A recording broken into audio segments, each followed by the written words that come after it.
hardness, because your head was hard. That's what Moses said. Moses said, because of your hardened, because of the hardness of your head, of your heart. That is why it is so. But from the beginning, he said from the beginning, Moses did not intend it so. For the beginning, rather, it was not so, because that was not God's intention. God's intention was not, to have a divorce. No, it was not God's intention. God's intention was not for people to get married and divorce. It was never God's intention. It was never the intention of God. But Jesus made it clear. Jesus said, because of the hardness of your heart.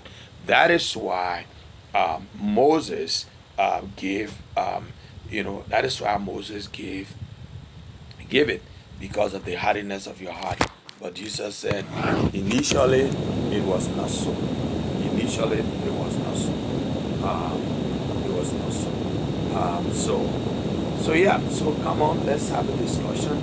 And unfortunately, those watching by Facebook, we were not able to stream by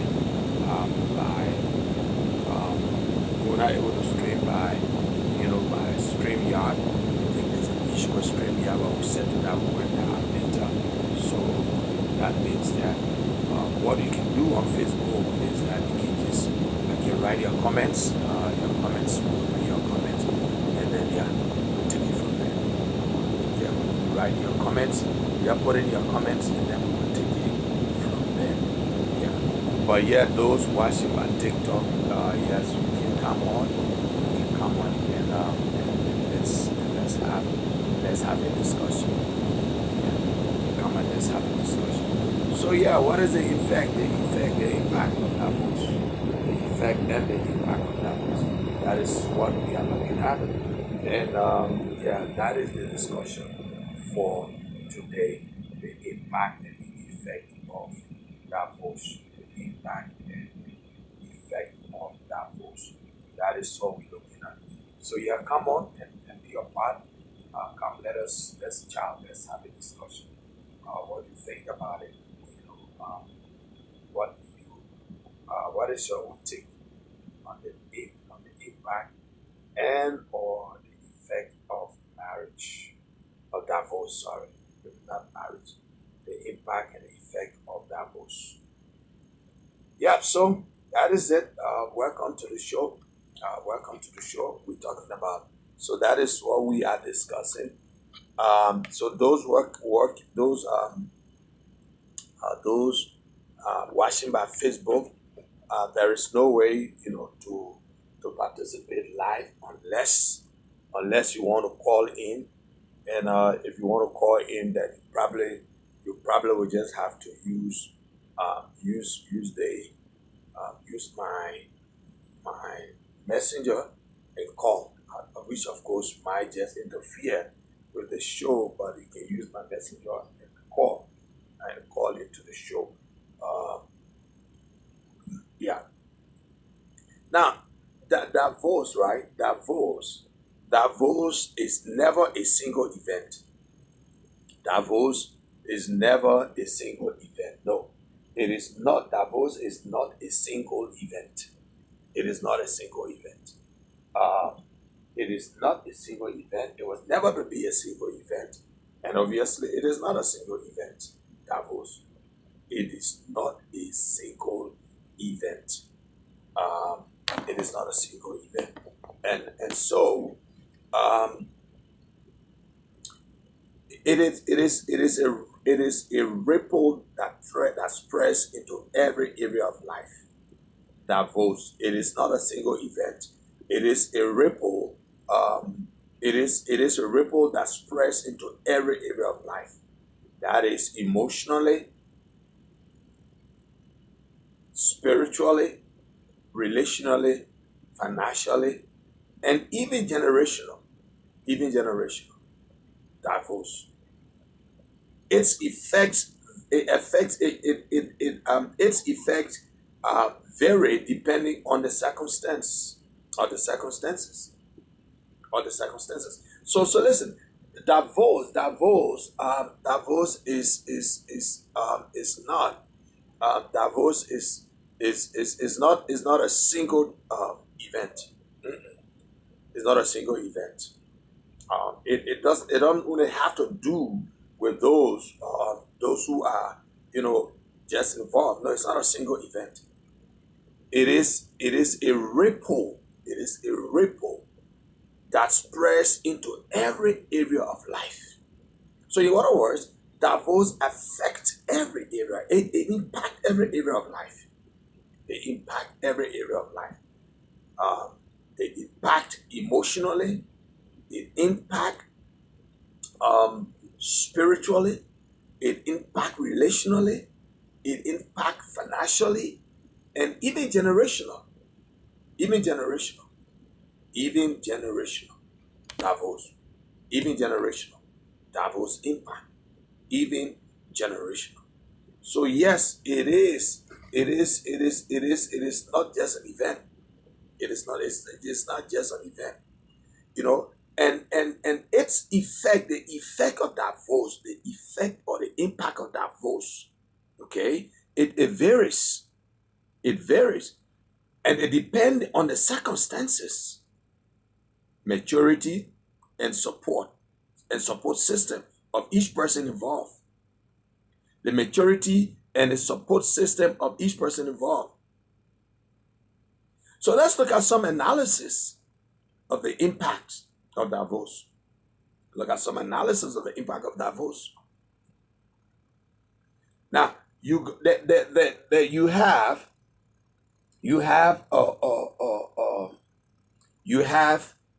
emotional and psychological impact.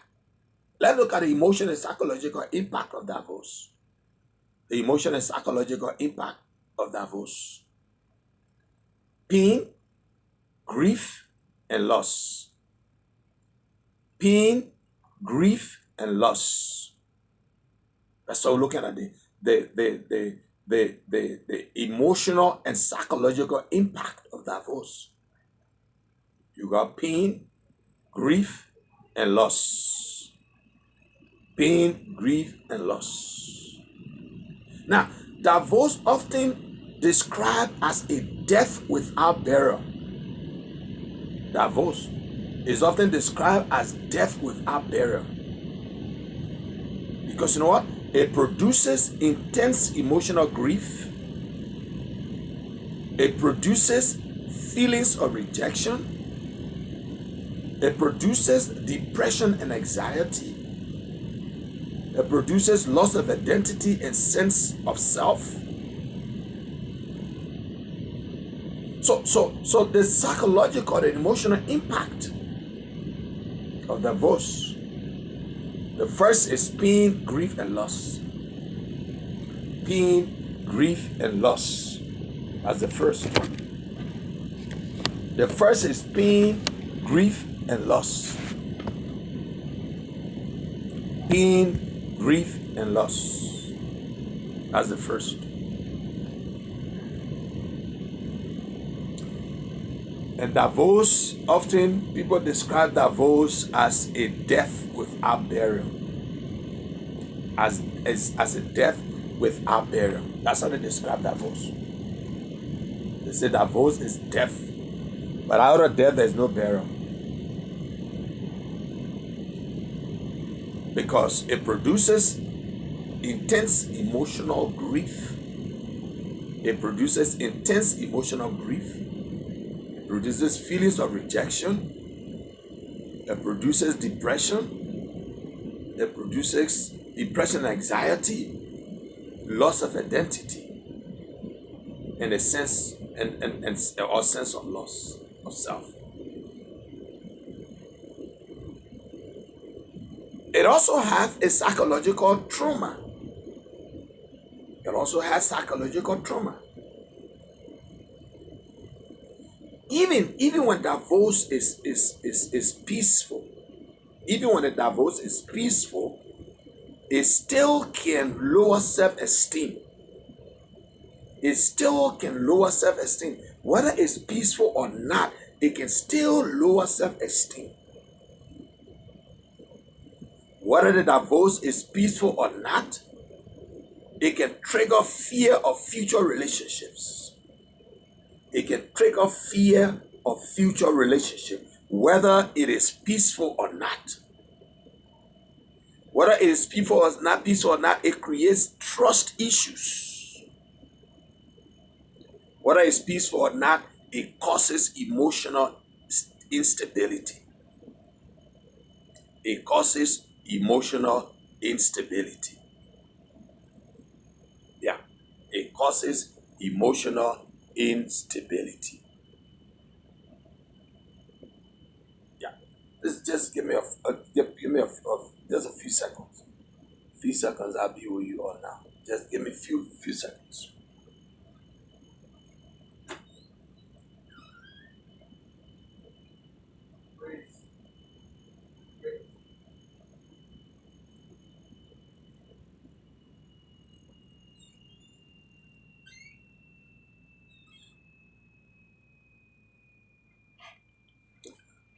Yep. Sorry, I'm back.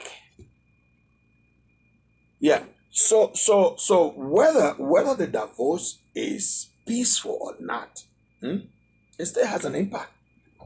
It has still has an impact. So we look at the emotional and psychological impact of divorce. Like I said, the first one is pain, grief, and loss. Pain, grief and loss. And divorce is, and like I said, they often describe divorce as death without funeral. Because no matter what you do, it produces intense grief, feelings of rejection, depression, and anxiety, and loss of identity or loss of sense of self. And then we look at the psychological trauma of divorce. Look at the psychological trauma of divorce. The psychological trauma of divorce. Okay, the psychological trauma of divorce. Now, what even, and I said even if the divorce is peaceful, whether it's peaceful or not, divorce, it still produces lower self-esteem. It still can lower self-esteem. Whether it's peaceful or whether it was hostile, it can still produce low self-esteem. It still produces low self-esteem. Whether the divorce was peaceful or not, it still trigger fear of future relationships. It still trigger fear of future relationships. And that is where the issue of trust come in. Whether the divorce was peaceful or not, it can create trust issues. It can create trust issues. Whether it was peaceful or not, it can create trust issues. Whether the divorce was peaceful or not, it can cause emotional instability. That's the impact. That's the impact of divorce. That is the impact of divorce. So look at the psychological and emotional trauma, and the psychological and emotional impact. First one we look at is grief, pain, and loss, and the psychological trauma. But the third part is the impact on children. The impact on children. It has an impact on children. The impact on children. Children are the silent sufferers in most divorce cases. Children, they are the ones who suffer silently the most. They are the ones who suffer the most silently in divorce cases. And common effects on children includes emotional instability. It includes emotional instability. Confusion. Confusion. It creates confusion. And so now the question is it my fault? Is it my fault? Is it my fault? Is it my fault? It also creates fear of abandonment. Fear of abandonment. And of course, it changes behavior. Behavioral changes. It changes the behavior of the child. That is why if the child is still young, and still going to school, the school will often find that that child, would have dropped in their studies, in their grade level, and they will begin to ask this a question. Because that's the impact it has. It changes their behavior. It also create mood swings. There are mood swings. Like I said, the impact on children. It has academic and social decline. Just like I was saying, in school, you find that the child level of studying, or their ability to adapt to the lessons now will begin to drop. They're not dropping their grades. They're not performing again. The A student or the B plus student now becomes a C or C minus or probably D. Okay, it has academic and social decline. Lack of concentration. Because the child will not concentrate. They will not concentrate, no. Lack of concentration. It also it brings them to the place where they can it creates withdrawal or acting out. It creates withdrawal. It creates withdrawal or acting out. Withdrawal or acting out. That's what it is. It creates withdrawal or acting out. It creates withdrawal or acting out. Has the impact on children. But also has a long-term effect. That's a long-term effect. It has a long-term effect. It creates difficulty forming stable relationships. Difficulty forming lasting relationships or stable relationships. It creates a fear of commitment. A fear of commitment. Repeating a cycle of broken families. Repeating a cycle of broken families. That's the impact. And of course, it creates loyalty conflicts. Loyalty conflicts. Loyalty conflicts. You see, the pressure to choose between parents causes deep internal battles. It creates loyalty conflicts.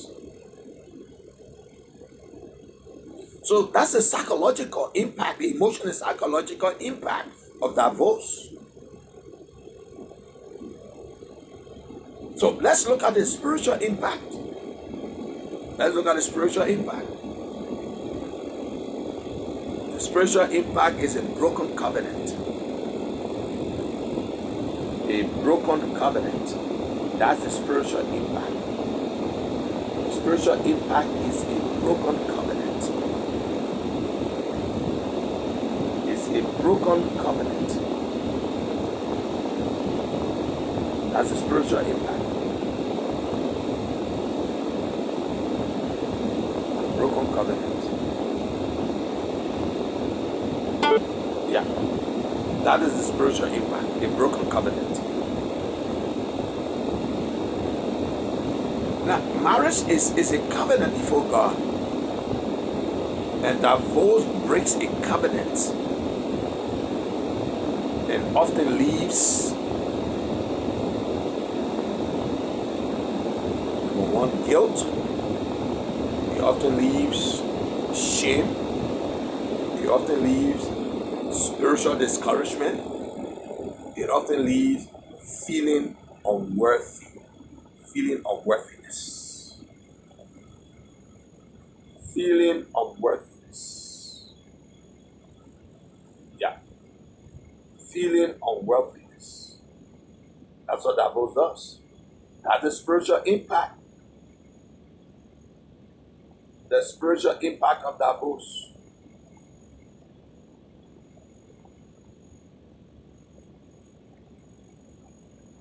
That is the spiritual impact of Davos. That's the spiritual impact of Davos. The spiritual impact of Davos. But also, it creates, there's it distances you from God. Some people, and I'm not saying all, I said some people withdraw from church and spiritual activities. You know why? Because they feel unqualified.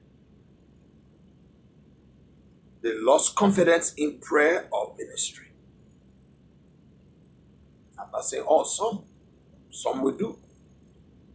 And that's the spiritual impact of Davos. That is the spiritual impact of Davos. That's the spiritual impact. Of course, you got opportunity for grace, but however, Davos can also lead to the deep repentance. It can lead to spiritual renewal. It can lead to new dependence on God.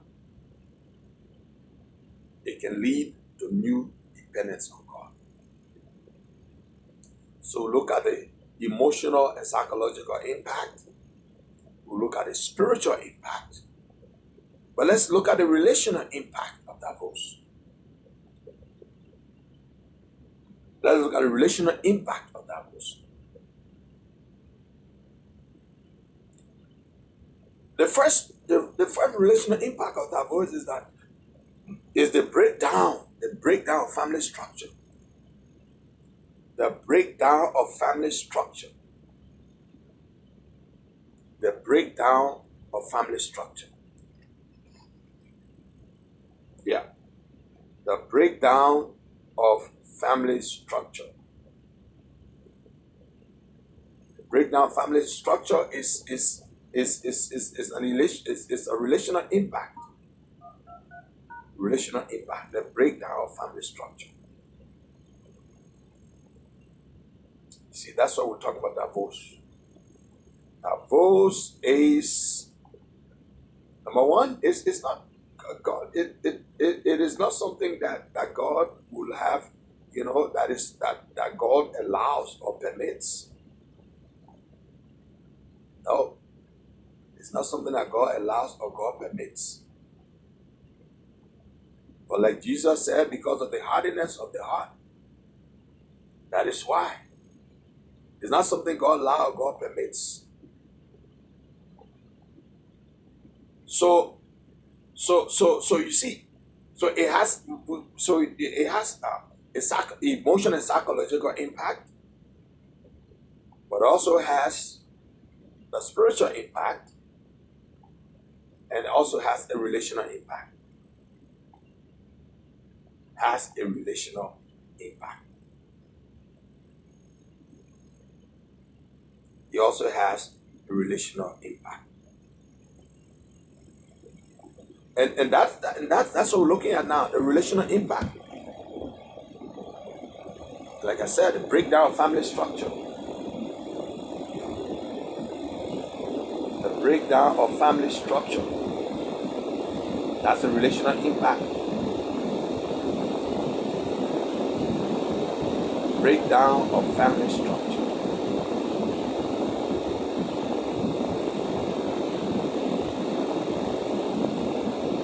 Yeah. The breakdown of family structure. That's the impact. That's the relational That's a relational impact of divorce. Loss of extended family support.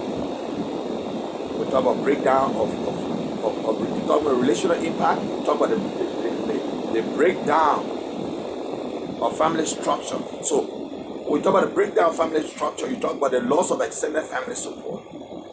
The loss of extended family support. Now, there is a change dynamics with in-laws. The dynamics has changed now with your in-laws. It also now you come to the place of increased conflict around custody. Increased conflict around custody. Who take custody of the children and that kind of stuff. Increased conflict around custody and finances. So that is a relational impact of divorce. It breaks down family structure, which leads to loss of extended family support, which leads to changing dynamics with in-laws, and which also leads to increased conflict around custody and finances. Divorce. But we can look at the social stigma of divorce. In many communities, in many communities, divorced individuals face misunderstanding, they face judgment, they face isolation. I'm not saying all, I'm saying most in many communities, not all communities. When you are divorced, you'll be misunderstood, you'll be judged, and you'll be isolated. You'll be isolated. You will be isolated. And also, it creates difficulty in future relationships. Because now what happened, it developed trust issues. Trust issue. And then the fear of repeating the past. Over protection of yourself or your children.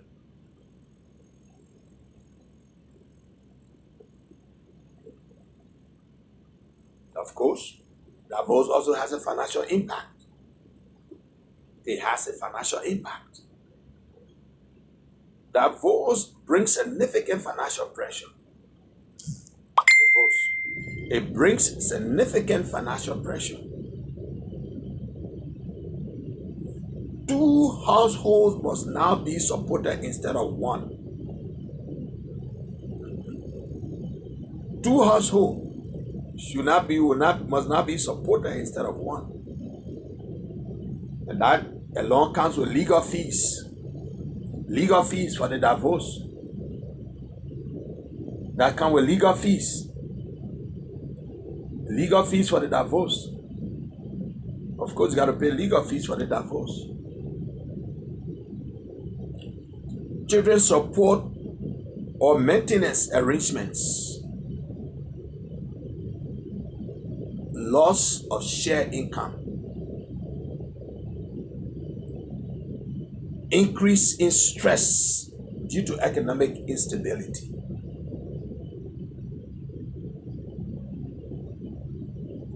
And many who divorce experience a sudden drop in living standards.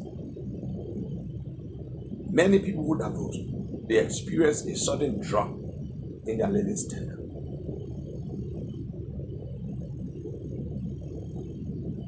Then we look at the physical impact of divorce. The physical impact.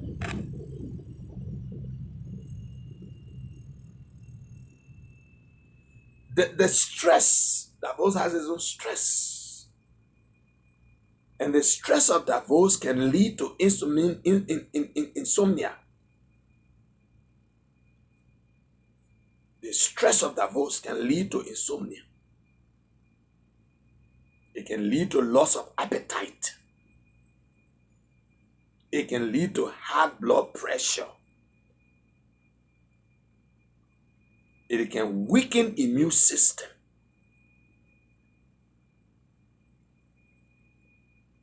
And the physical health often deteriorate or declines during and after divorce process. It often declines. So there's also the community and social impact. There's also the community and social impact. There's also the community and social impact of Davos.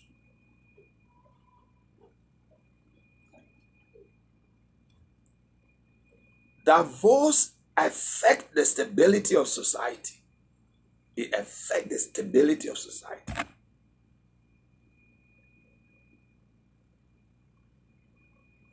It leads to increased single parent households. It leads to higher economic burdens. It leads to reduced cohesion in communities. It leads to impact on children who become future adults.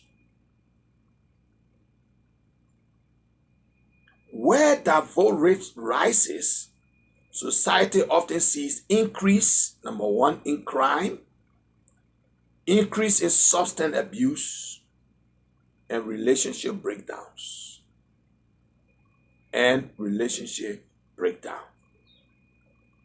So that is the community and social impact. That's the community and social impact. Because like I said, divorce is not just single. It hits every aspect of life. It's not just single. It ripples through every aspect of life.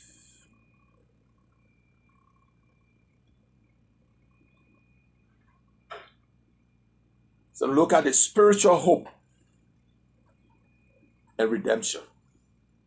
While the impact of divorce is deep, it is not the end of destiny.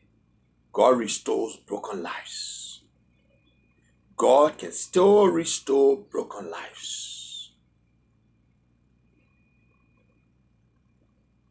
And when it comes to God restoration, it talks about God's healing. And God's healing includes emotional restoration, forgiveness and inner peace, new strength for the future, healthy boundaries, renew identity in Christ. Because you know what? God is able to bring beauty out of ashes. Isaiah 61:3.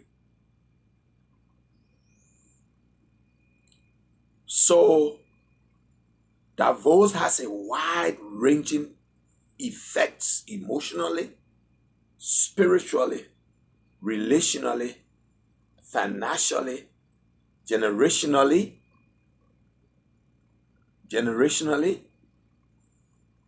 It is a painful path that leaves marks on everyone involved. But yet through God's grace, people can find healing, people can find restoration, and people can find a new beginning. A new beginning. So those are the impact, the effect, and the impact of divorce.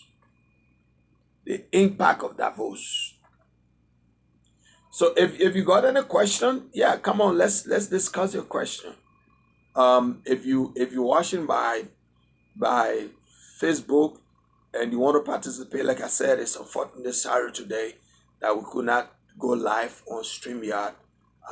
There's an issue that with StreamYard. Probably we can handle that later. Handle that. But couldn't go with StreamYard, and so I just did a direct connection. I'm using Prism, to connect via Prism through Facebook. So yes, you can put your comments in the comment section if you're watching by Facebook, and if you're listening by TikTok, you can come on. Just come on the platform, and I will invite you.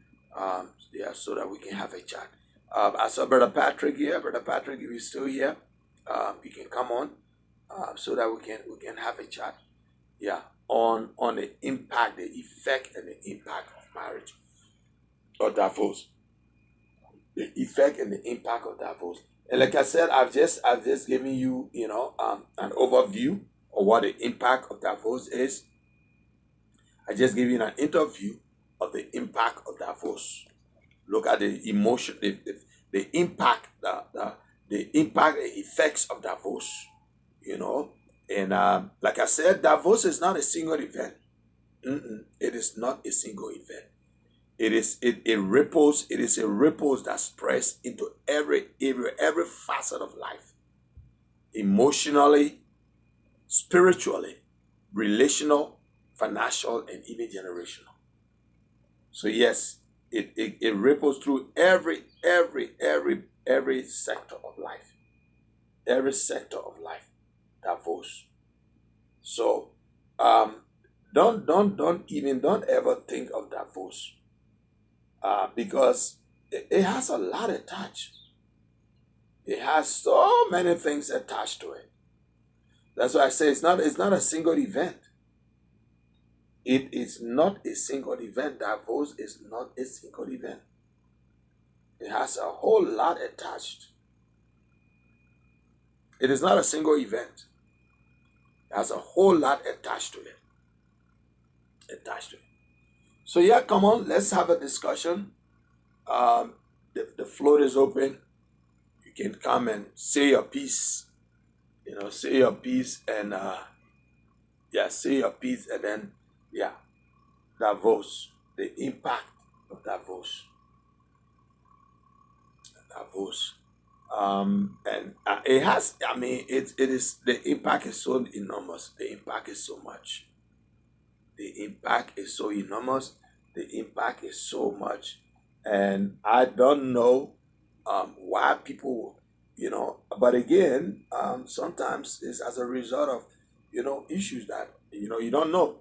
Somebody will say, "Well, you're not in my shoes, so you won't understand." Well, I don't know what shoes is. Um, I don't know what shoe is. I don't know what size of shoe you wear, and I don't know where you bought the shoe from. I don't know what color of shoes. So you bought it. So I mean, yeah, and that's true. I don't know the shoes. Yeah. So yeah, that's it. That's it, guys. That's about the impact and the effect of divorce. So if you were there, just come on and let's just have a chat. Let's have a chat on the issue of divorce. What do you think about divorce? What is it? Yeah, what the impact rather? Now, what do you think? Come, let's discuss the impact, the effect, and the impact. And I've just given you an overview of the impact. An overview. Um, and divorce affect the effect or the impact of divorce. It varies. It varies depending on the circumstances. Yeah, they all have impact. Divorce is impactful. It has impact, but the impact and the effect varies. It depends on the circumstances and maturity and the support system of each person involved. You know, so the impact varies or effect varies depending on the support system of each person involved. It varies. It varies. Yeah. So yes, that is it. So yeah, I mean the floor is open. We're still here. Come, let's have a discussion. Let's have a chat. Let's discuss. What is your own thinking? Yeah. What is your own belief? What you think? The impact. The impact. And of course, these impact they are not impact that anybody will want to have.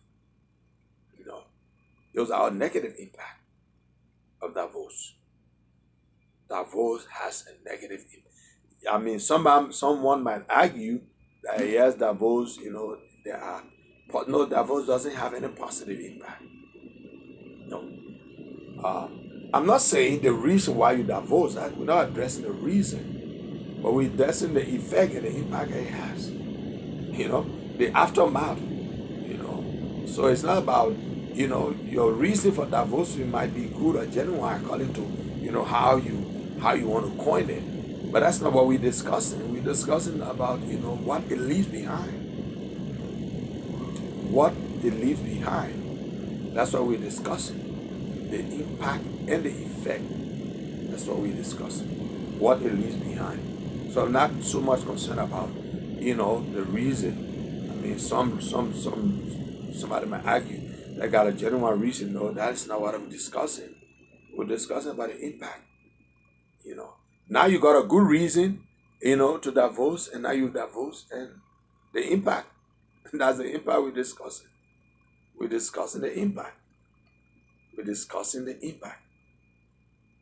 Discussing the impact, and of course, the emotional and psychological impact. The emotional and the psychological impact. Emotional and psychological impact. It's so it cannot be overemphasized. And I like what it says.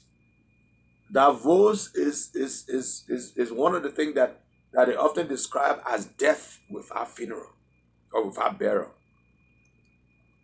Death without burial.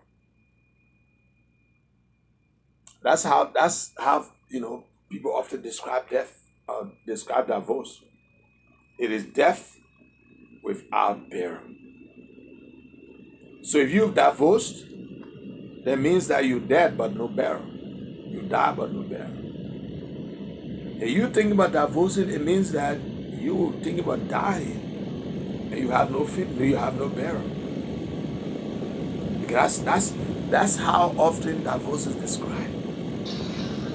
Divorce is often described as death without burial.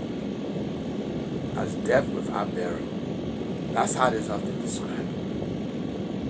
Death without burial.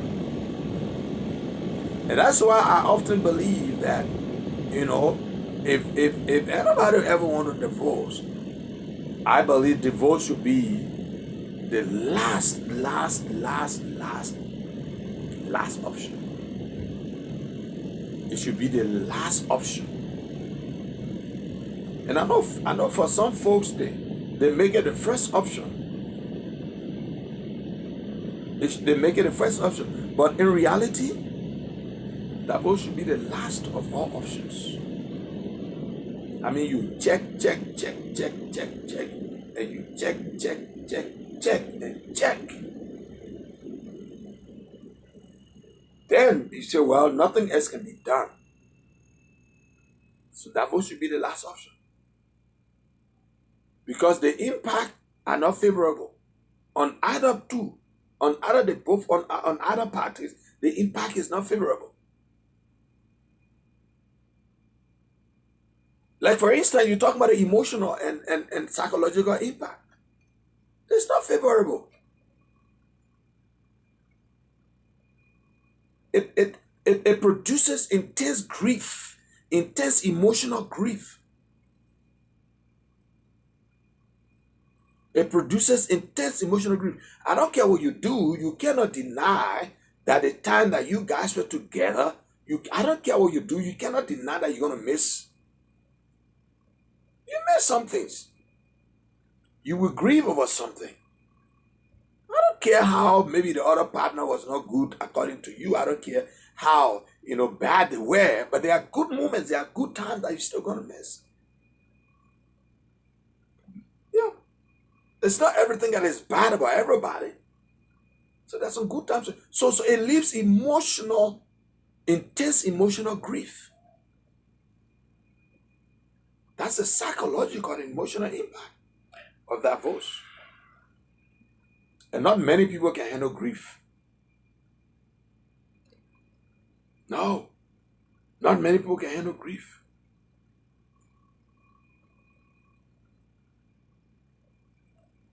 And divorce, it also produces a feeling of rejection, because you keep asking yourself, was I not good enough? Why didn't the marriage work? Was I not good enough?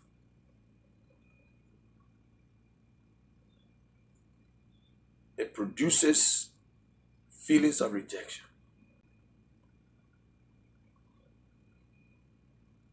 And when you start harboring a feeling of rejection, the next thing is that it leads to depression and anxiety.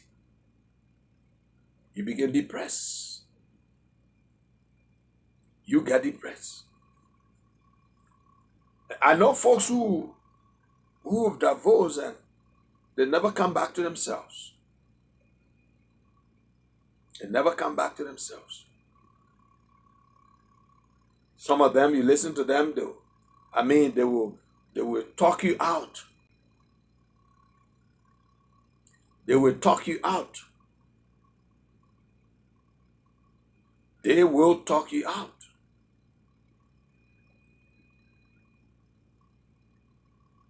And most times, sometimes, it also produces loss of identity. It produces loss of identity and sense of self. You begin to see yourself as, I don't think I'm worth anything. I don't think I'm anybody. I don't think I can produce anything. I don't think I'm good enough. I don't think. But that's the impact. That's a psychological and emotional impact of divorce. That's an emotional and psychological impact. You don't think you're good enough.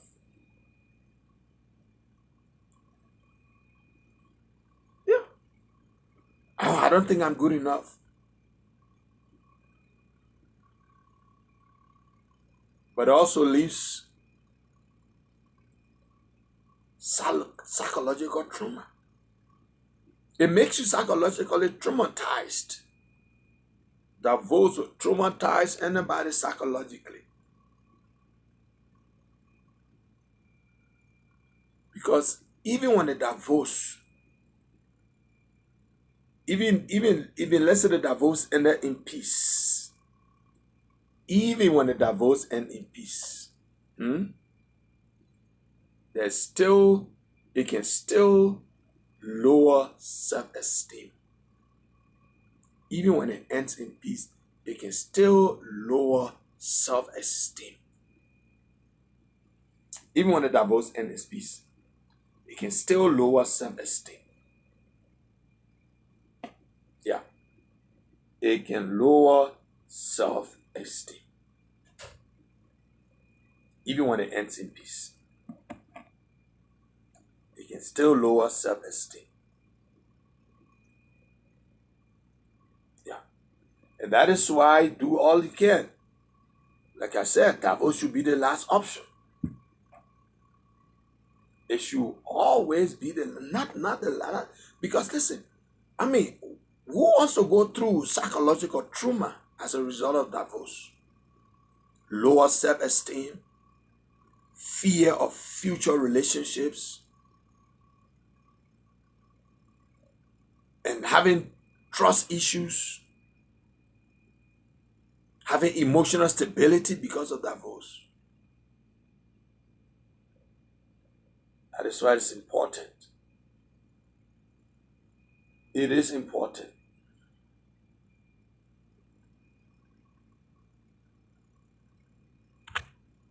that divorce becomes the last option.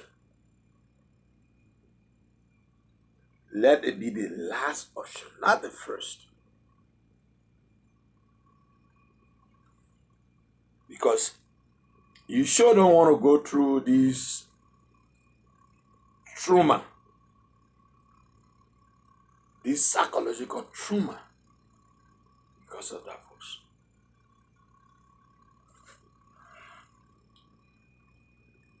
And of course, we talk about the impact it has on children. And like I said, children are the silent sufferers. in most divorce cases. They are the one who suffer silently, especially the one who are still young, who are still of age. They are the one who suffer the most silently. No, they don't have any back. They don't have anything to say. They don't have no, and I don't. They're not even sure whether their words will make impact. So they suffer silently.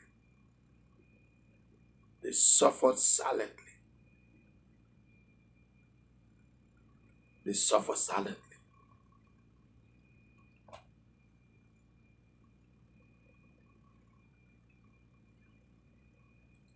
It creates emotional stability. That's the common effect divorce can have on children. The common effect divorce can have on children. Emotional stability. It creates confusion in their mind. It creates fear of abandonment. Behavior change, of course, that change their behavior pattern will change. Their behavior pattern will change. Yeah. And so that's why when couples they're having issues, and most time if I have an opportunity to talk to them, one of the things I can say to them is, you all believe this thing can work? And of course you hear both partners say yes. That's okay. Try and make it work. But you know what? Do it also for your children. Make it work for your children.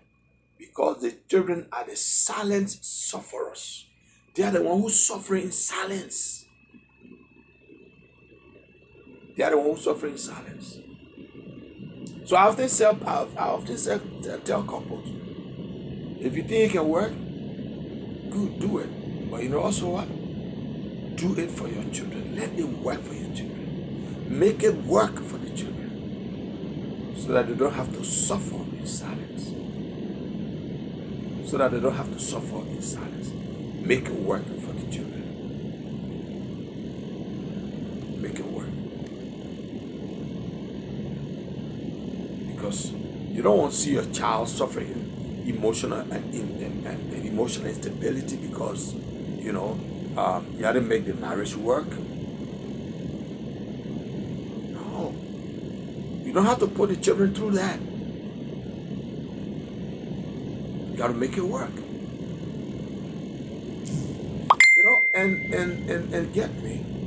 I'm not saying marriages where somebody will say, well, I'm in a marriage, just because of the children. No, that should not be the reason. It should be because you love your partner. You love your partner. So the children should not be the reason. Because the children didn't give you the marriage, it's the marriage that gave you the children. Yeah. It's the marriage that gave you the children. So if the marriage gave you the children, the marriage should not cause the children to suffer silently. That's how you need to work it out.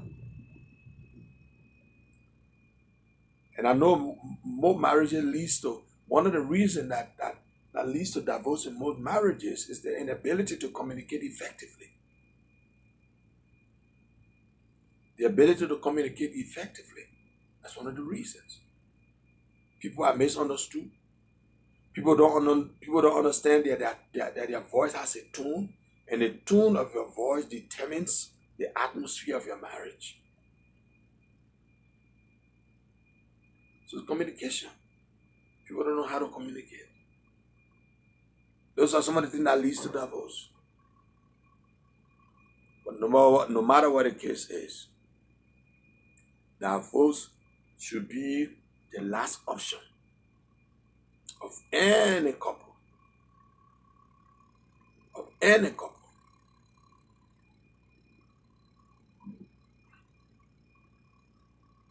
So you cannot um, say, no, I'm no. You should, first of all, you should pray about it. don't just make hasty decisions. Whenever you have a decision to make that is hasty, you must first pray about that decision. And when you pray about that decision, God Himself will lead you, will direct you, will guide you.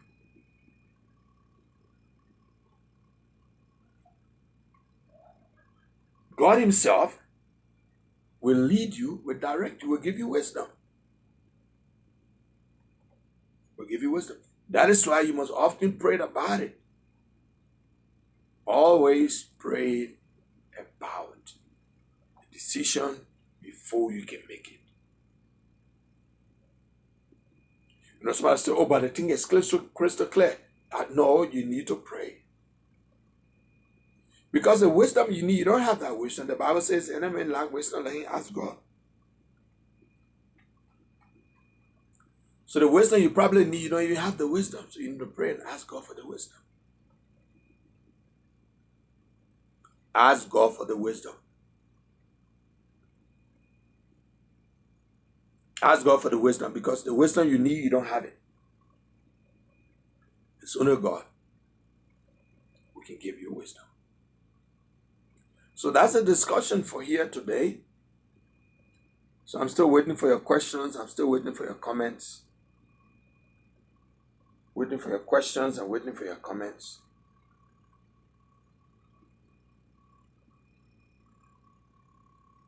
Waiting for your questions, your comments.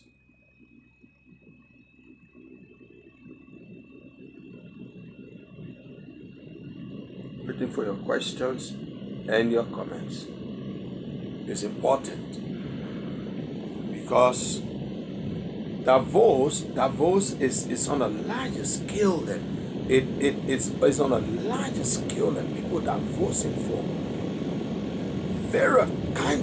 different kinds of reasons. And in most instances, they don't consider the impact. They do not consider the impact. Most instances, they do not consider the impact. Yeah, how are you, Esther? Hi, Esther, my neighbor from the east. How are you? Come on, Esther. Come on, let's give your own input. You know, give your own input. And as up Pastor Ross here, Pastor Ross, come on, come also. Let the people hear from you as well. You know, people run into that vote without considering the impact of those, the impact of that. Yeah, so come on, come share your peace, come and share your part. The impact of that was the impact, the impact of that was.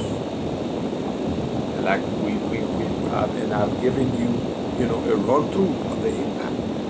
Like I said, the impact on children, emotional stability, but it also has the economic and social decline. Of course, your child, their level of comprehension will drop. They will not concentrate. The child who was A will now begin to start scoring C or C minus or D and possible. Their concentration level will drop. They will withdraw and start acting out. They will withdraw and they will start acting out. That is the impact. That is the impact. Social, economic, social, and psychological impact. Academic decline on the child. Long-term effect, difficulty forming relationships. Anybody who's divorced, some people find it difficult. Most people who divorce, they find it difficult. In forming a stable relationship, you find it difficult. You find it difficult, and I know some of the reasons why they find it difficult, but that's another discussion. They find it difficult. They find it difficult. They find it difficult. So look, and that's why I keep saying, and that sound, that should be the last. And another one with divorce, there's a fear of commitment. There's a fear of commitment, and I'm not sure if this one is going to end up. It's going to end up like my last. It's going to end up like my first marriage. That's the fear. Is it going to end up like my first marriage? That's the fear. The fear of divorce. Hey, Hakutsu, how you doing? Kutsu, how you doing? Okay, he's gone.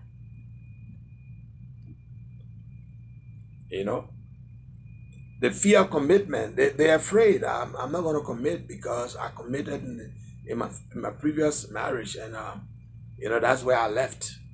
I was left by the wayside, so to speak. And some of them face repeated, cycle of broken families. They face repeated cycle of broken families. Because there comes the issue of loyalty, loyalty conflicts. Because there's a pressure between choosing parents and the relationship and your spouse. So the pressure and to choose between parents causes deep eternal battles. It causes deep eternal battles. And I talk about the spiritual impact. I talk about the spiritual impact of divorce. The thing is, a broken covenant. Marriage is a covenant before God, and divorce breaks a covenant and often leaves guilt, shame, spiritual discouragement, and feelings of unworthiness. Hey, how are you? Welcome, Medina. How you doing? I'm good, thank you, Pastor. I'm at Uh, work, but I will be listening. oh no, that's good. That's good. Yeah, you know. Thank you. Yeah. So the spiritual impact of divorce. It's marriage is a covenant, not just between you and your spouse, but it's also a covenant between you and God. And divorce breaks that covenant. And when divorce breaks that covenant, it often leaves with guilt. It often leaves with shame. It often leaves guilt. It often leaves shame. It often leaves spiritual discouragement and feelings of unworthiness. It often leaves guilt. What did I do wrong? What did I didn't do right? What should I have done? What didn't I do? It leaves guilt. And in some instances, it leaves shames. It leaves shame. And most people are not spiritually the same, and some people get spiritually discouraged. They even stop going to church. And also leaves the feelings of unworthiness. I don't think I'm worthy. Why is the thing happening to me? What did it have to happen to me? Why did it have to happen to me? I don't think I'm worthy. I don't think you start feeling, unworthiness.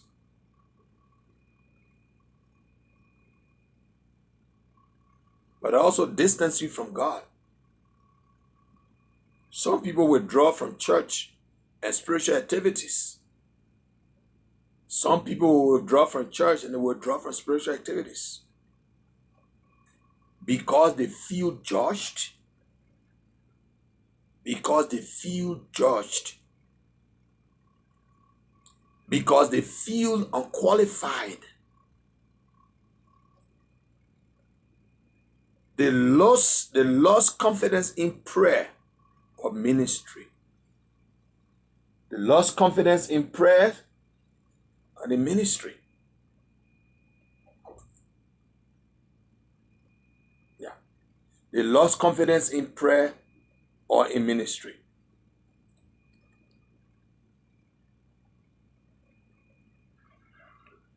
But there's always an opportunity for grace.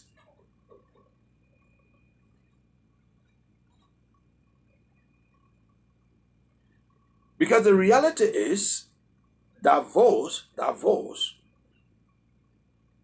can, however, lead to deep dependence. It can lead to deep dependence on God. It can lead to spiritual renewal. It can lead to new dependence on God. Oh yeah. You say, well, since this doesn't work, I probably, okay, now maybe I see, probably I didn't do things right. Maybe my confidence was in my spouse rather than in God. So it creates an opportunity for grace. I say, well, I think this time around, I'm going to depend more on God. I'm going to rely more on God. I'm going to depend more on God this time around. You can say, this time around, I'm going to rely more on God. You can say, well, I need to check myself spiritually. Maybe I'm not what I thought I was. And it leads to spiritual renewal. And it also creates a new dependence on God. So now, you say, well, God, apparently the first one, I didn't hear from you, or you were saying things, I wasn't listening, but this time around, everything I do will be dependent on you. Yeah. So also create an avenue for grace, opportunity for grace.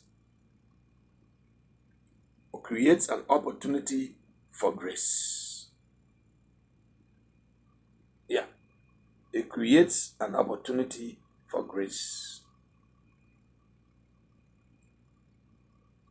Yeah, that's right. As an advantage, it creates an avenue, an opportunity for grace. Yeah. And awakening your dependency on God. Because like you said, well, I think the whole marriage thing, I don't think God was more part of it. Maybe that's why it didn't work. I think I relied so much on my partner than trusting God. Maybe that's why it didn't work. So instead of going and shooting yourself in the leg, you seize the opportunity of grace, because it now it becomes an advantage, because it creates an opportunity, and that you can now deeply depend on God, that you can now have a spiritual renewal, and now you can have a new dependence on God. So yeah, becomes an opportunity. Grace creates it creates grace, which is then becomes an opportunity. But divorce also has a relational impact. It has relational impact. Has a relational impact. Number one, the breakdown of family structure. The breakdown of family structure. The breakdown of family structure. The breakdown of family structure. Yeah. Now, when the family structure breaks down, then of course there's a loss of extended family support. When the family structure breaks down, then of course you're not going to have that extended family support anymore. No, that means you lost that extended family support. When the family structure breaks down, then of course there's a change in dynamics with your in-laws.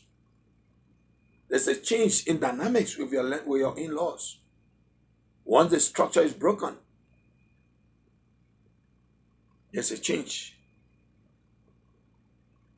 The relational impact is that it creates it as an increase in conflict, increased conflict around who takes the children, and around how the money is handled, how the money is managed. Yeah. Around who take the children and how the money is managed.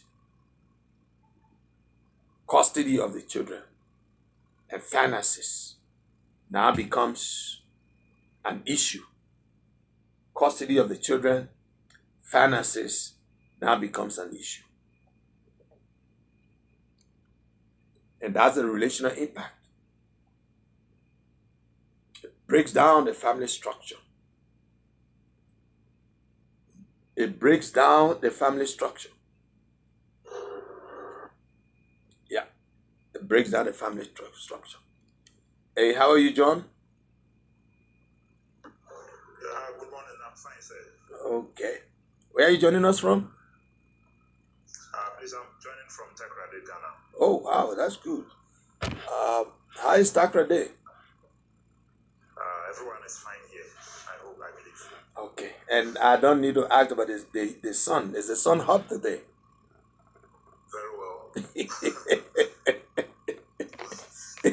Yeah, that's one of the thing I whenever I'm in Ghana, yeah. Okay, but I guess you've been following John. You've been following the conversation. No, I just joined you, I think, under a minute ago. Okay, but basically, the conversation is about the impact, the effect, and the impact of divorce. The effect and the impact of divorce, and I was looking at Okay. the emotional and the psychological impact. It has an emotional and psychological impact. Um, it has an impact on children, and it has a spiritual impact. The spiritual impact. But quickly, let me just say a little bit something. Maybe that's just to set you off. To know how to, you know, Yes, that's true. yeah, talking about the emotional and psychological impact. For instance, it that the pain, the grief, and the loss, and divorce. And this was interesting, right? Divorce is often described as a death without burial. Divorce is the only death that goes without burial. There's no burial, and it produces intense emotional grief. Yes. It produces feelings of rejection. It produces depression and anxiety and loss of identity or self. So I mean those are the points that we're discussing, and it has an impact. It's an impact on the children. It has impact on children. You know, it for the children it creates emotional instability. You know, um, and it has an academic and social decline. Your child who was now making A in class in school has now dropped to C or C minus or D. So those are the effect and the impact of marriage that we're talking about. So I mean, do you have anything we want to chime in or just say something about that quick as it relates to divorce?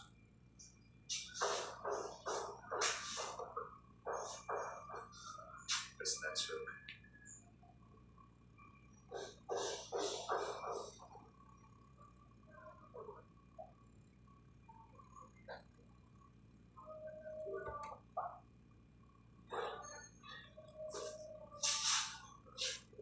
I think we're having a delay effect with John.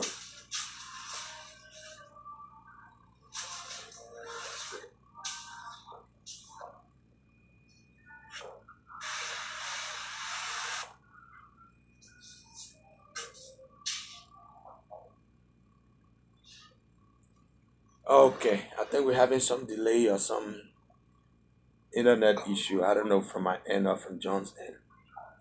So yeah, folks. That that is the aspect. I mean, that's why, like I said, divorce should be the last option, the last of the last options for anybody, any relationship.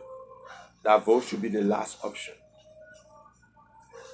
And most time, I often say to people who That's right. Such discussion.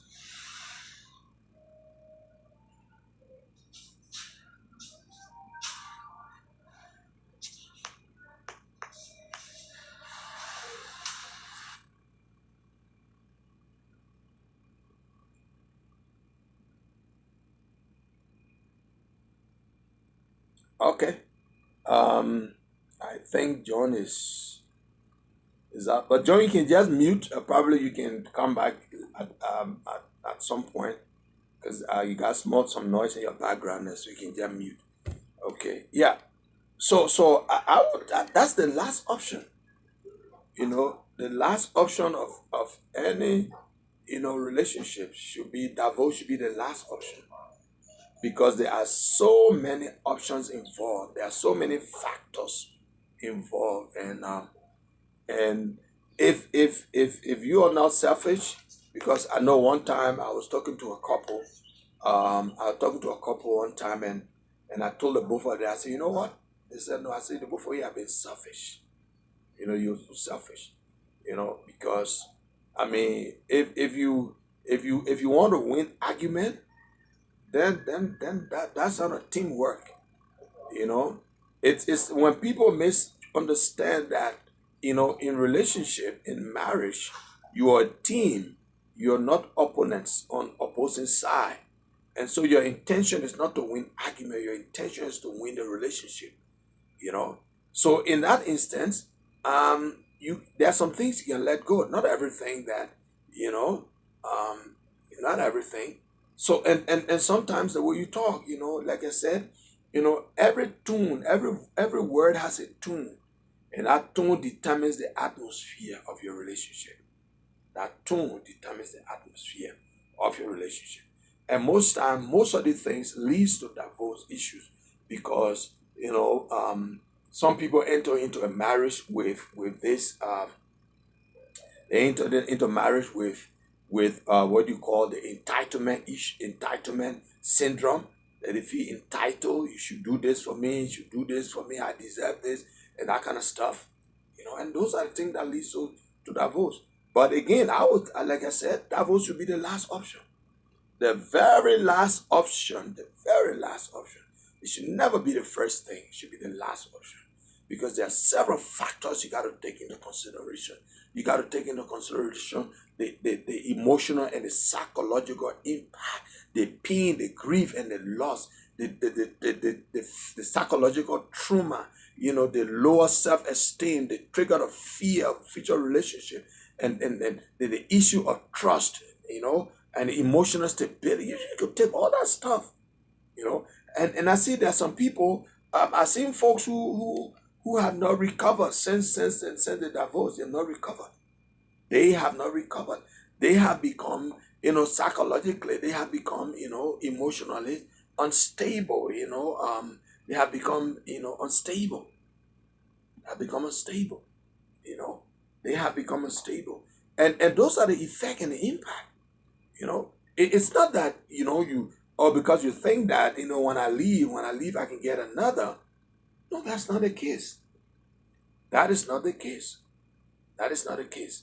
So you must do everything as much as possible to to you know to make divorce the last thing, because like I said, it has psychological trauma. They have psychological trauma. And then the thing about the psychological trauma of divorce is that even if the divorce ended peacefully, even if it ended peacefully, it can still lower your self-esteem. Even if it ended peacefully, it can still trigger fear of future of it can still trigger fear of future of future relationship. It creates trust issues, even if it ended peacefully. Even if it ended peacefully, it can still cause emotional instability. I mean, that's the psychological impact, the psychological trauma of divorce. Psychological trauma of divorce. Welcome back. Hey, Pastor B. Hi, how are you, man? I'm good. Amen, amen. And I talk about the impact on children. The impact on children. Like I said, I spoke to many years ago. I was speaking to couples, and I asked them, they were almost at the verge, they were fighting and, thinking. So I asked them, I said, look, do you think it can work? They said, yeah, it can work. I said, okay, you know what? If you think it can work, make sure it work, but also do it for your children. Make sure it work for your children, because children are the silent sufferers. They're the one who suffered silently. They suffer silently. Children, they suffer emotional stability. They suffer academic and social decline. Their grades drop in school. They lack concentration. They withdraw and begin to act out. The children suffer. So it has a wide range of impact, divorce. And that's why I said, if you ever think you want to divorce, listen to me. Go and think again. Pray about it again. Trust God and see again. Make sure that is the last of the last of the last options that is available. It should never be the first. Yeah. So welcome, Pat. That's the impact on divorce we're discussing. So the microphone is over to you.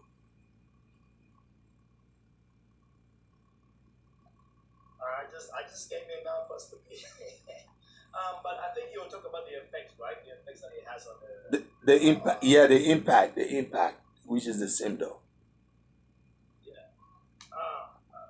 Based on what because I just came in not long ago and I was here earlier. I think one of the biggest issues that we talk about, like the psychological effect that it has, divorce has on the person, or even much the children that are suffering, the casualties of divorce.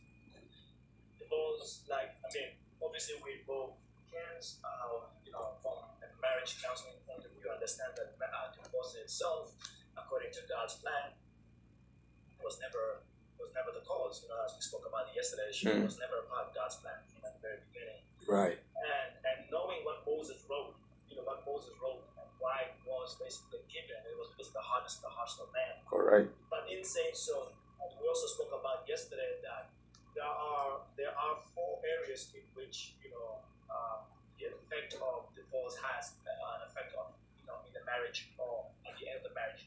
One of them, like you mentioned, that is basically children are there, children, but it also has a psychological, physical, mental, and emotional toll on the person. These are the things that are not often talked about. We just talk about we don't talk about the consequences of divorce as a totality of it. Right. Being a 4 and then plus the children being the 5th element of that is that people don't get that all the time. And sometimes it's like, obviously we talk about it not being good as well. Like if you're being in an abusive or like in an abusive or a relationship or something like that God wouldn't want you to stay there and that what they call it, and basically, obviously your life be extinguished and all. But the problem is when we talk about divorce as a whole, we have to see from God's perspective why God hates divorce.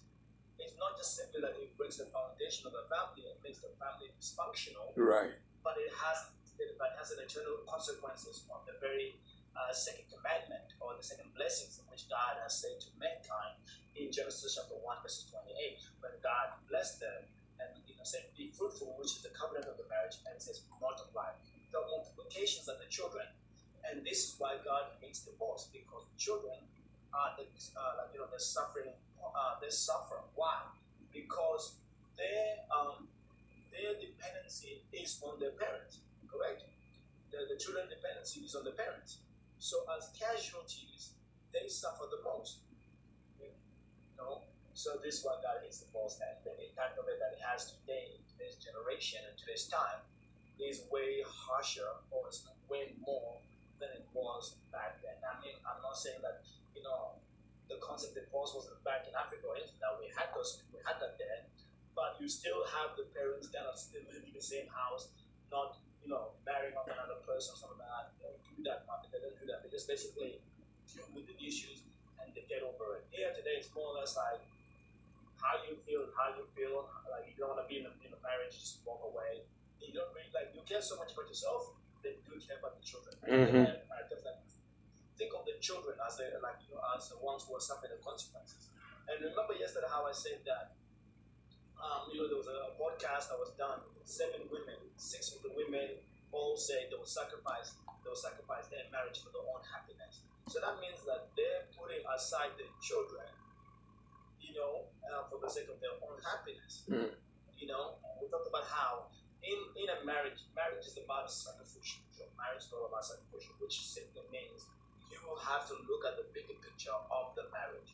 When you first said yes to this man, you had to have gone through to understand that fundamentally the very core is not always going to be about your happiness, but it's the happiness of the family. The man sacrifices happiness for the woman and his children. The woman must sacrifice her happiness for the sake of the children and her husband. So it's vice versa. There's a mutual sacrificialness that goes between the two of them.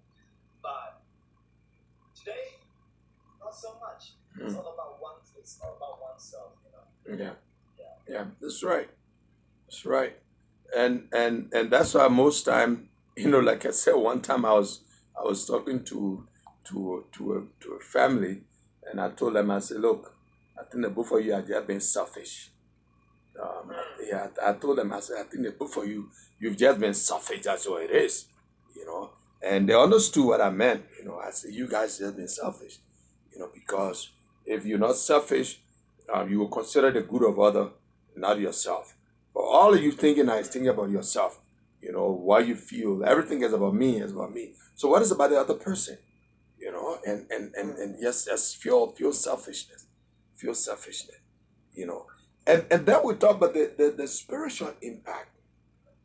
The spiritual impact. Now we look at the emotional and psychological impact, which is the grief, the pain, the loss. And like I said, divorce is often described as a death without burial. It's interesting. It's interesting. There's the only death that doesn't have a burial. Every other death goes with a burial, but divorce is a death that has no burial. But it produces intense emotional grief. That's a psychological impact. The psychological trauma. No matter what, even if the divorce end up peacefully, even if you say, oh, we left peacefully, no, it can still lower self-esteem. It can still trigger fear of future relationships. It can still create a trust issue. It can still create trust issue. And so we talk the spiritual impact is a broken covenant. A broken covenant. Because marriage is a covenant before God.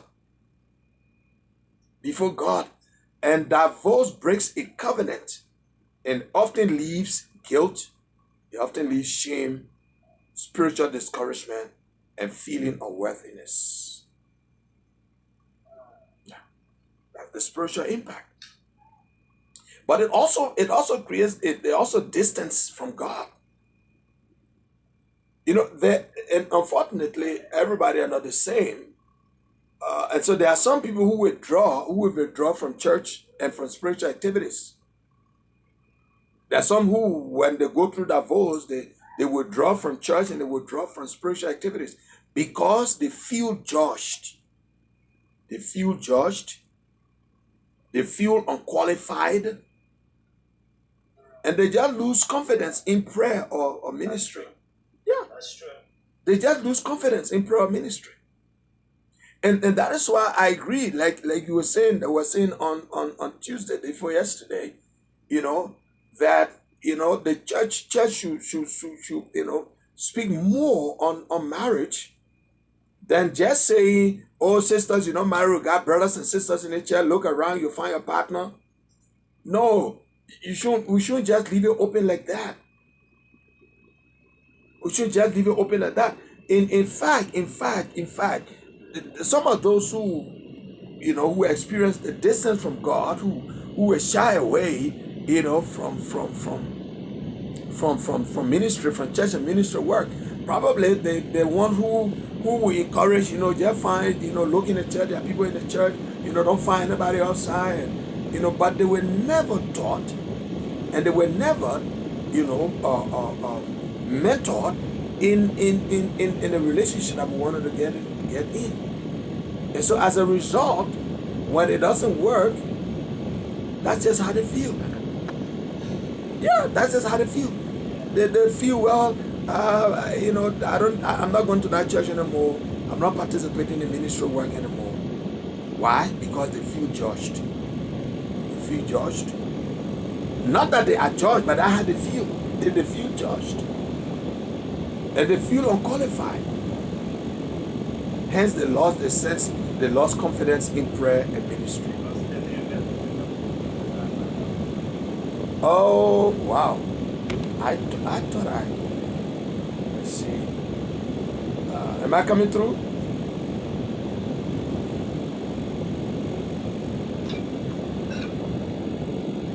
Am I coming through? I'm breaking through. Am I breaking apart? Let me check this one.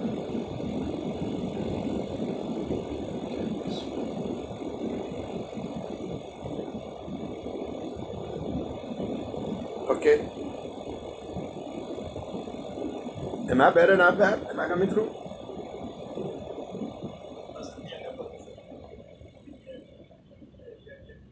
Now one back to one bar. I didn't say clap.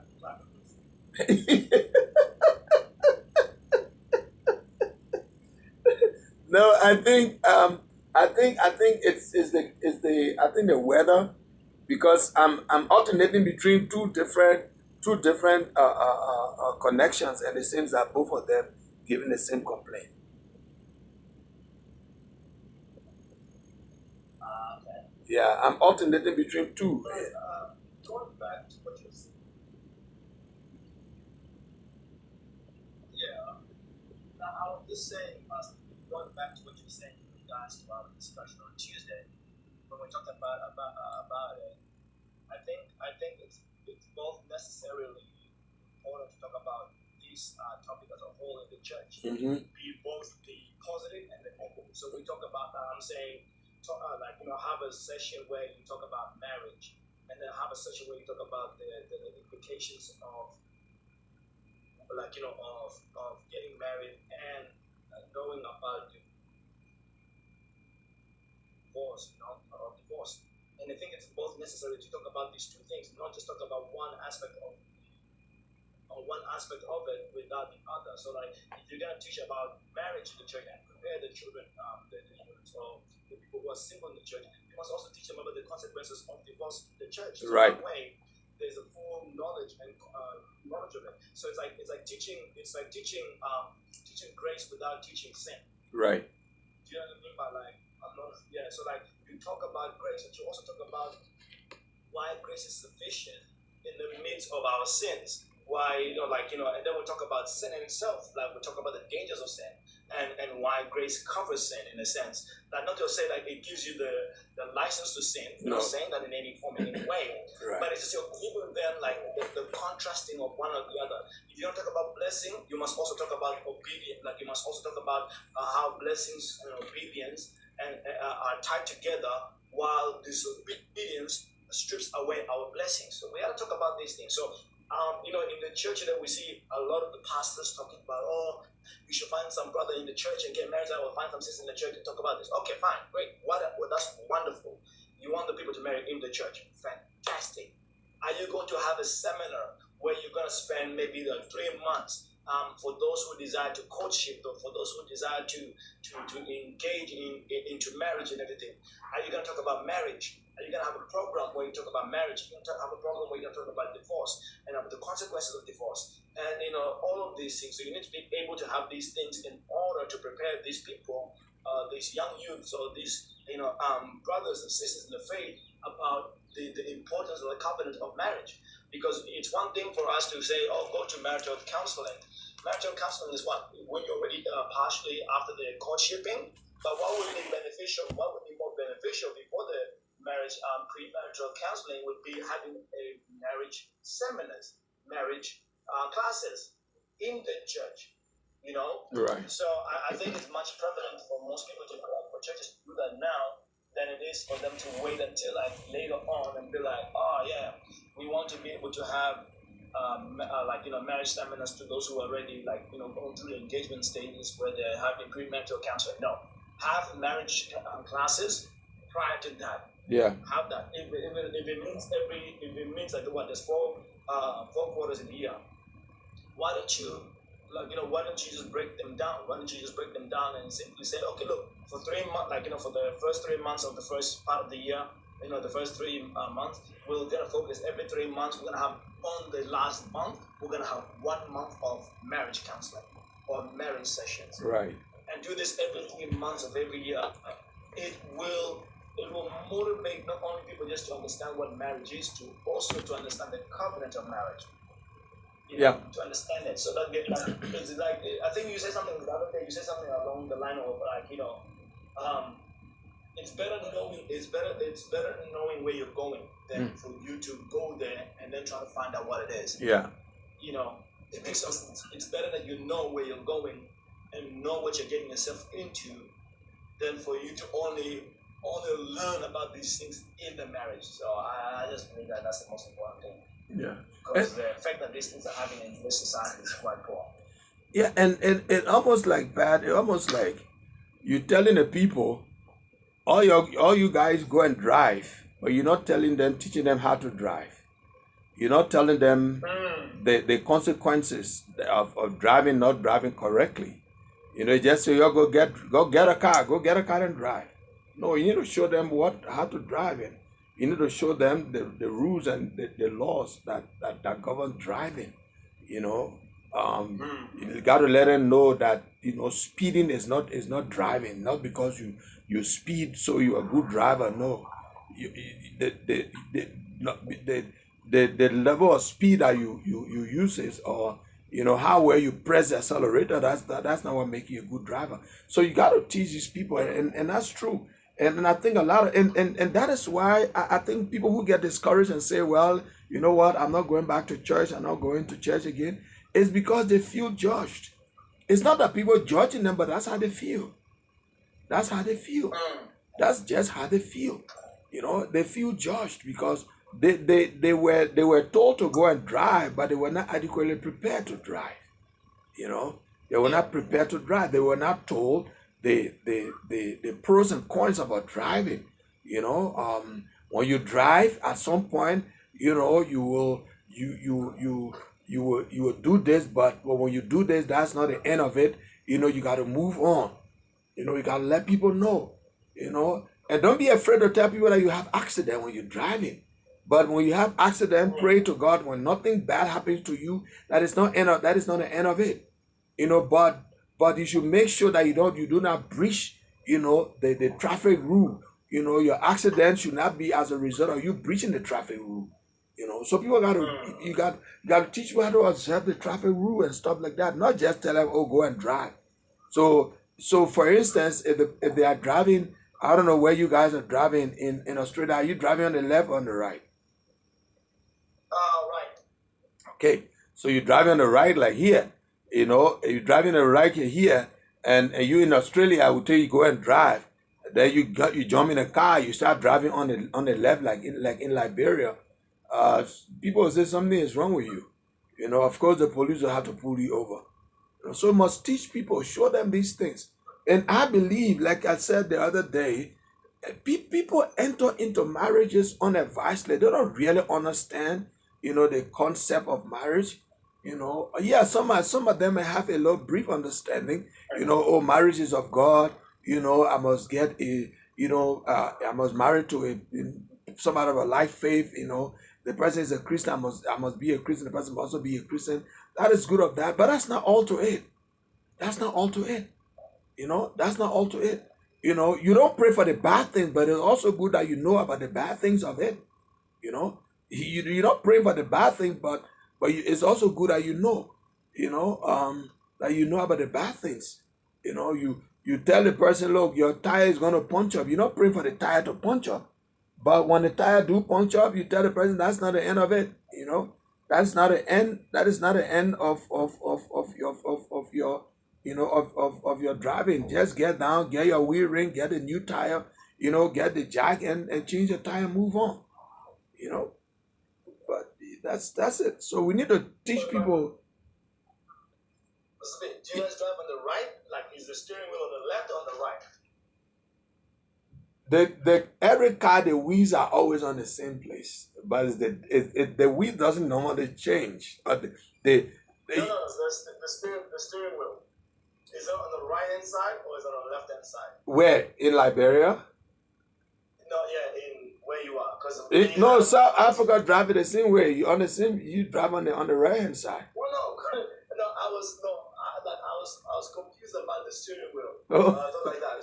We drive on the left hand side. Okay. Our steering wheel is on the right hand side. Okay. So Yeah, that's confusing. Because I think yours is quite the opposite. I don't know whether you guys have your steering wheel on the left hand side where the passenger is, or on the right hand side. So in I think in Liberia is on Liberia is on the right hand side. because Yeah, Liberia steering wheel. Liberian, Come again? no, Liberian it's more or less like the drive like in America, right? Correct. On the Correct. okay, yeah. So yeah. That Correct. would be you guys would definitely be driving on the right hand side. Yeah, correct. Yeah. So, but like that, yeah, people drive on the left hand side. So, but that's it. So people need to understand. So you didn't just tell somebody go and drive and you give them a car key to go and drive, or just simply because there's a car to go and drive. Yeah, you make this beautiful thing. Of course, we want people, folks in the church, to get married in the church, which is good. But we must tell them the pros and the cons as it relates to marriage. You know, yes, divorce is not something that you will want, but tell them the consequences. Why God hate divorce? So don't just talk about, don't just tell them about the marriage, but tell them about the consequences of why God hates divorce. The consequences. They need to know. God hates divorce because it has an emotional and psychological impact.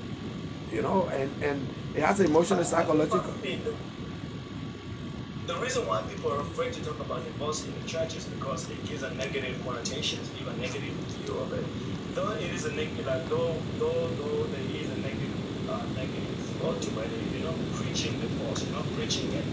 You're giving more or less of an awareness in a sense, giving more or less of awareness to the guys, to women. So it's not your preaching, man. You're giving awareness to it. Yeah, but of course, that's the truth. That's it. So why? I don't know why people be afraid. You're not telling people, say, get married and divorce. That's not what you're telling people. You're not telling them get married and divorce. You're telling them divorce is not good because God hates divorce, and these are the reasons. It has emotional and psychological impact. It has, spiritual impact. It has relational impact, and that's it.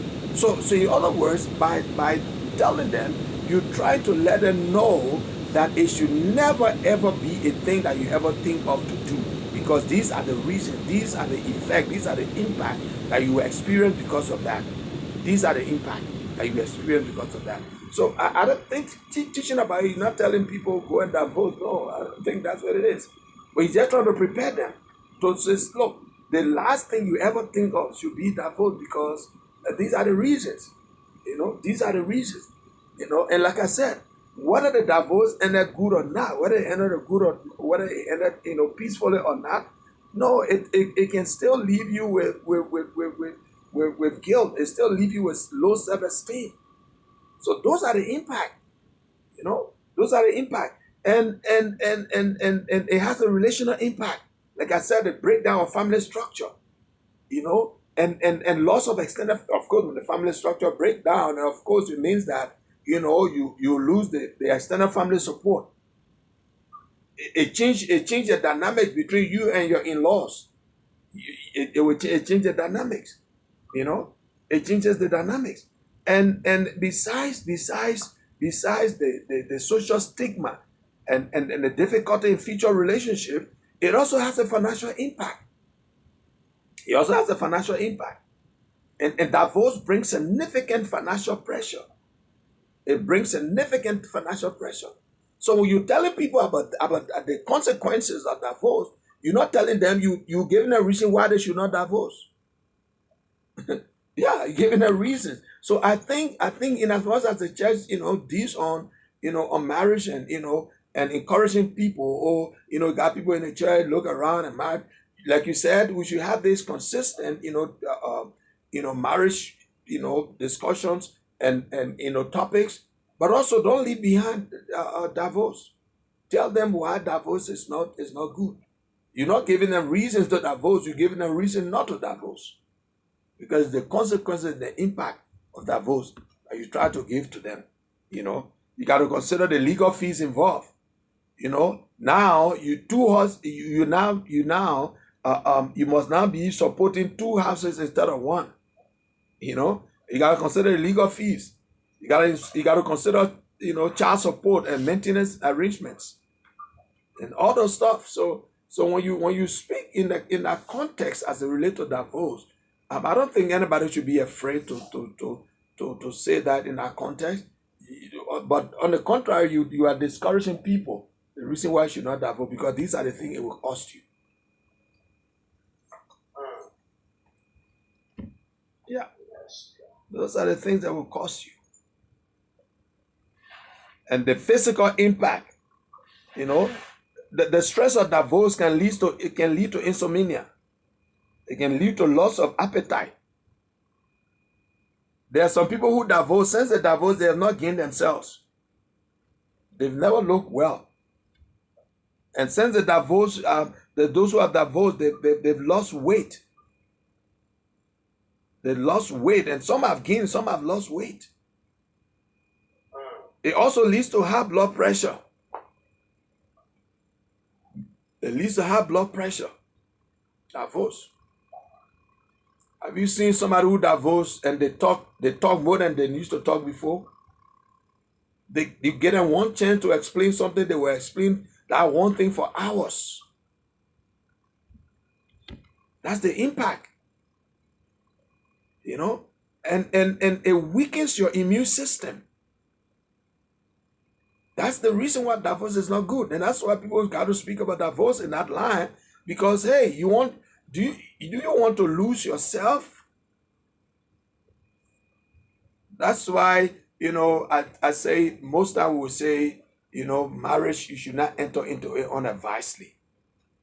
And some of the unadvisedly means that you should enter into it with full knowledge, knowing the importance of marriage, knowing the benefit of marriage, but also knowing the impact and the disadvantage of divorce. And I think that would be, if people taught marriage in that context, it would be holistic. You'd be teaching it holistically. Yeah, be teaching it holistically. It has all of these impact. It has community and social impact. It has, the spiritual, of course, the spiritual hope and redemption, where God gives another opportunity. God can also give you an opportunity. So to conclude, divorce has a wide-ranging effects. It has a wide-ranging effects, emotionally, spiritually, relationally, financially, and generationally. It is a painful path. Divorce is a painful path. And that painful path leaves mark on everyone involved. Yet through God's grace, people can find healing. People can find restoration. And people can find renewed hope. Yeah. So that's what I wanted to talk about, the issue of divorce. It's very important. Very, very important. And no one should be afraid you're not dignifying that voice. You're trying to unravel. You try to expose it as it is. You know, you try to expose the danger that it has, that it brings. You know, the disadvantage that it has. That's why it should be taught. That's what people should teach about that voice, because it suffers the children. The children become the silent sufferers. They were not there when you made a vow, but yet they are going to suffer. You know, they're going to suffer. Yeah. Okay, so that's that. Pat, you got anything to say? Anything to add on? Nothing else to add on. Okay, so we can reposition ourselves for the next edition on Saturday. Thanks to all those who joined in. Thanks to John from all the way Tekradi, Ghana. Thanks to um, Africa in Action. Africa in Action. That's Medina. Thanks to Medina. I saw Deo pop in. She just popped in. I saw her going back. Yes, thank to everyone who joined. And Pat, thank you always, man, for the support. Yes, sometimes I can wonder. I don't know, but again, you know, the grace are not the same. The grace you have, I don't have that same grace. So that's it. I don't have that same. I don't have that same grace. You know, but thank you so much. Thank you so much. I will catch up hopefully. Uh, are you coming on later today? I'll be live in 1 hour. Okay, sure. But then I'll definitely catch you on. For some reason yesterday I was just in between. I was not stable. Yeah, no, I noticed that. Yeah, I was not stable. Yeah. Okay, Pat. Then I will catch you later in 1 hour. No worries. See you then. Okay.